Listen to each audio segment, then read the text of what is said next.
श्री किशोरी जी का बाग अत्यंत ही शोभायमान है। जहाँ पर नवीन नवीन पल्लव निकले हुए हैं, अत्यंत ही शोभा को प्राप्त हो रहे हैं। अपनी संपत्ति से कल्प वृक्ष को भी लज्जित करने वाले सुंदर नवीन नवीन पल्लव निकल रहे हैं। मध्य भाग में सुंदर एक तालाब है जो जिसकी सीढ़ियां मणि से बनी हुई हैं।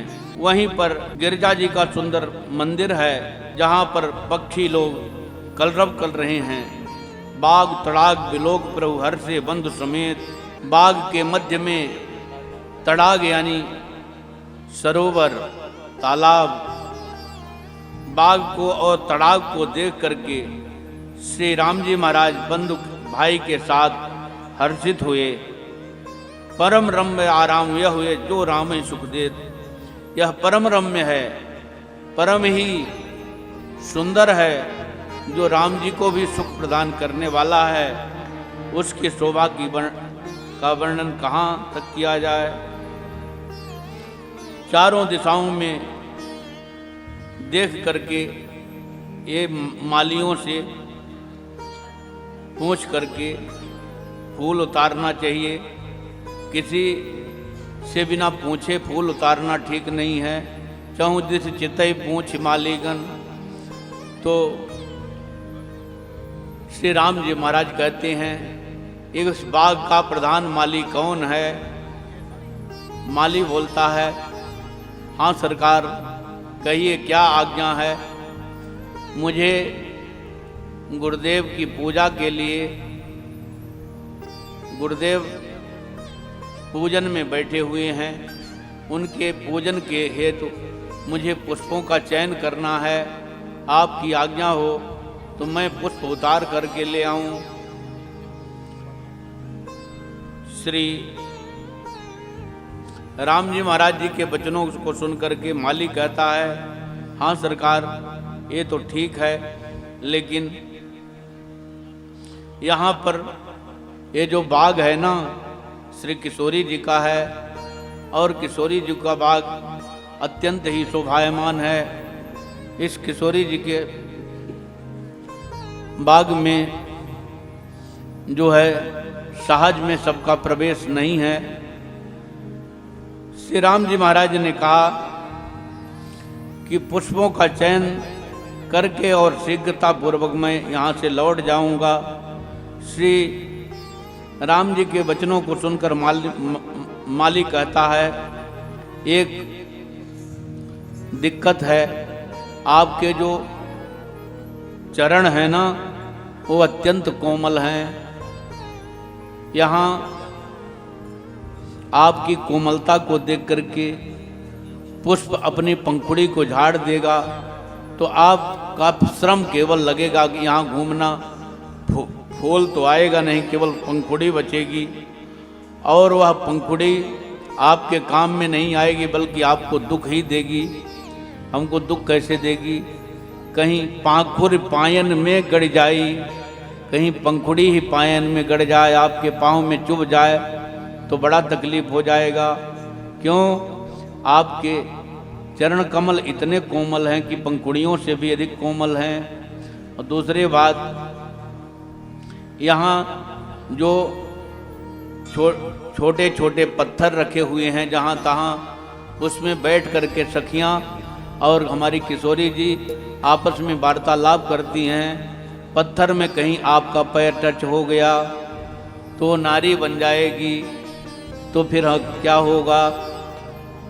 तो राम जी महाराज कहते हैं कि फिर कैसे हो, पुष्प का चयन तो करना है। कहते हैं कि मैं स्वयं पुष्प चयन करके आपको दे दूं तो इसमें क्या दिक्कत है? राम जी महाराज कहते हैं नहीं नहीं मालाकार, मैं अपने गुरु जी के पूजन के लिए स्वयं पुष्पों का चयन करूंगा। मैं श्रम से डरता नहीं हूँ, मुझे श्रम करना अच्छा लगता है। मैं गुरु जी की सेवा स्वयं अपने हाथ से करूंगा, किसी से कराना नहीं है, अपने से स्वयं करना है। तो मालाकार कहता है तब तो दिक्कत है। राम जी महाराज ने कहा कोई तो उपाय होगा कि मैं पुष्प का चयन भर भी कर लूं और आपका कुछ काम भी न बिगड़े। हाँ, एक उपाय है। कौन सा है बताओ मालाकार? तो मालाकार कहता है, ये बगीचा जो है राजकिशोरी श्री जनक नंदिनी सीता जी का है।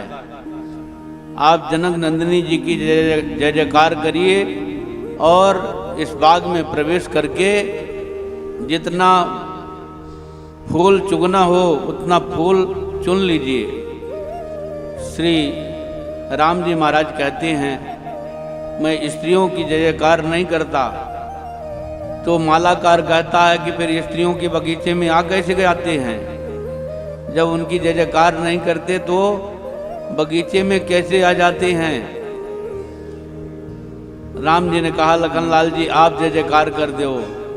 लखनलाल जी ने जय जयकार कर दिया। बोलिए विदेहराज नंदिनी जो की जय। श्री मालाकार कहता है, लखनलाल जी आप प्रवेश करो और पुष्पों का चयन करो। लखनलाल जी कहते हैं, बिना भैया जी के हम नहीं जाते हैं। तो फिर आप भी पीछे पग लौट जाओ। भैया जी जब तक नहीं बोलेंगे तब तक भैया जी का प्रवेश नहीं होगा। लखनलाल जी ने कहा, भैया जी बोल दीजिए, बोलना तो पड़ता ही है, बोलने में क्या दिक्कत है। श्री लखनलाल जी के बात को सुनकर के राम जी महाराज मुस्कुराए और बोलते हैं, बोलिए जनक नंदिनी जी की, विदेहराज तनया जी की, श्री जनक लली जी की, श्री सुनैनानंद वर्धनी जी की जय जय श्री सीताराम। दोनों भाई पुष्प का चयन करते हैं। पुष्पों का चयन करते समय श्री किशोरी जी आती हैं। श्री राम जी महाराज ने किशोरी जी का दर्शन कराया है लखनलाल जी को, और राम जी महाराज स्वयं श्री किशोरी जी की शोभा को देख करके दे भय विलोचन चारु अचंचल मनहु सकुच सकुच निम तजे दिगंजन देख ये शोभा सुख पावा हृदय सराहत वचन नयावा। शोभा संग्राम में श्री राम जी महाराज हार गए। इतनी शोभा है कि मुख से उसकी सराहना नहीं की जा सकती है। श्री राम जी महाराज जो है पसीने आ गए, भाल तिलक संबिंदु सुहाए। इधर श्री राम जी महाराज किशोरी जी को लक्ष्य करके लखनलाल जी से कहते हैं, हे लखनलाल जी देखो, यही वह जनक तनया है जिसके कारण धनुष यज्ञ हो रहा है। गौरा जी का पूजन करने के लिए सखियों ने यहाँ लाया है, जो फुलवाई में प्रकाश करती बिखेरती हुई घूम रही हैं। रघुवंशियों का सहज स्वभाव है जो कुपंथ में पग नहीं रखता है। मैं स्वप्न में भी दूसरे के स्त्री की तरफ आकर्षित नहीं होता हूँ। न जाने विधाता क्या करनी है। आज इनकी शोभा को देख करके मेरा मन जबरदस्ती इनकी तरफ आकर्षित हो रहा है। श्री राम जी महाराज को लखनलाल जी ले जाते हैं और बढ़िया सुंदर लता की ओट में इतना श्रृंगार करते हैं। गुच्छ बीच बीच कुसुम कली के सुंदर गुच्छा लगा देते हैं कलियों का, और बढ़िया जटा का श्रृंगार करते हैं। और राम जी का श्रृंगार करके लताओं के बीच से पुष्प का चयन करते हुए श्री किशोरी जी के समीप तक लखनलाल जी ले जाते हैं। पार्वती जी ने श्री राजकिशोरी सीता जी के लिए कहा है कि सुन से सत्य आशीष हमारी, पूजे मन कामना तुम्हारी। नारद वचन सदा सो साचा, सोबर मिले जाहि मन राजा। जिसमें आपका मन लगा हुआ है वह वर अवश्य करके आपको प्राप्त होंगे, प्राप्त होंगे, प्राप्त होंगे।